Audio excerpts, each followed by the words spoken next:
Okay, I'm Steve, but you can call me Mr. Steve. So we're going to go over actually what I've done with a couple of these groups of kids before. It's Thermite, it's called.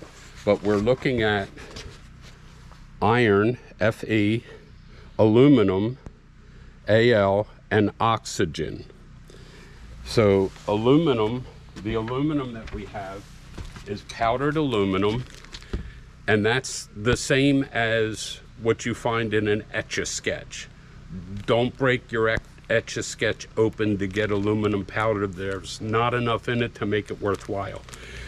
But what we're going to do, I mixed some of it with magnetite, iron oxide. You would know iron oxide normally as rust, which is red, but that's 2 molecules of iron and 3 molecules of oxygen, and the magnetite is Fe3O4, 3 molecules of iron and 4 molecules of oxygen, and it's easier for me to get powdered. Anyway, I've mixed some of that together.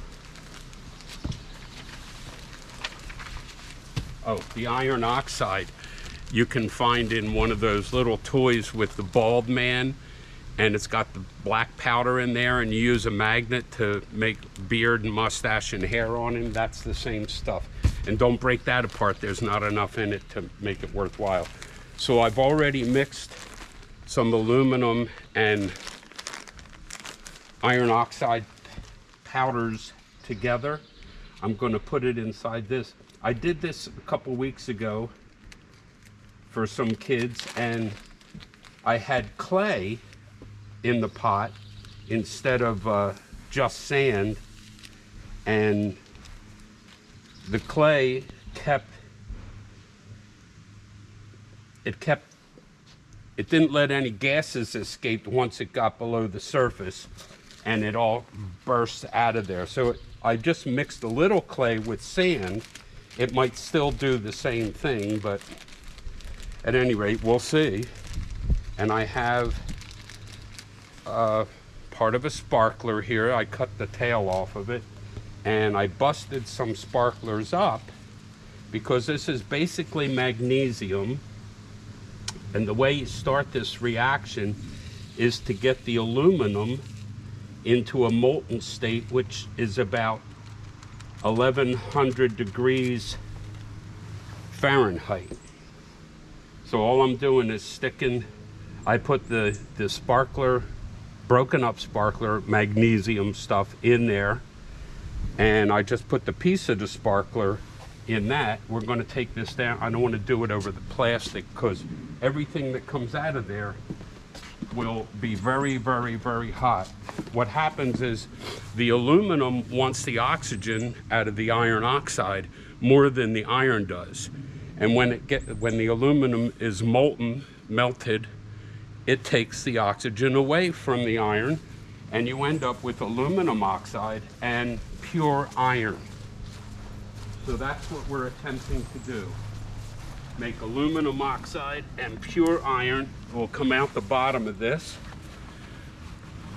Thanks to Arnie for helping me videotape this. Uncle Arnie. So I'm going to light this up, and I'm going to take over the camera so you can see closer, and it's on a long selfie stick so you don't hold on. Little windy.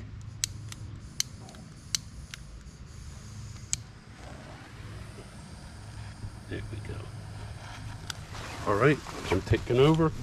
Now, that will light up the rest of the sparkler pile in the middle there, and that will melt the aluminum and start the reaction, the thermite reaction. Here we go.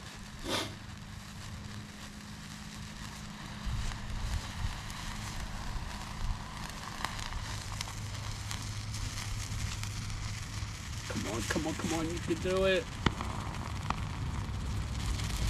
There we go.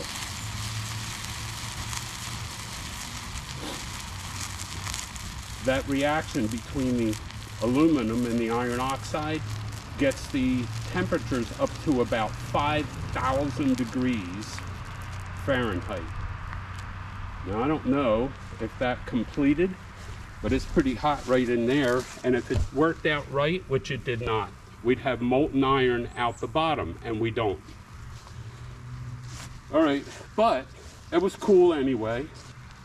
So we will see after it cools down in an hour, we'll see what happened with the reaction.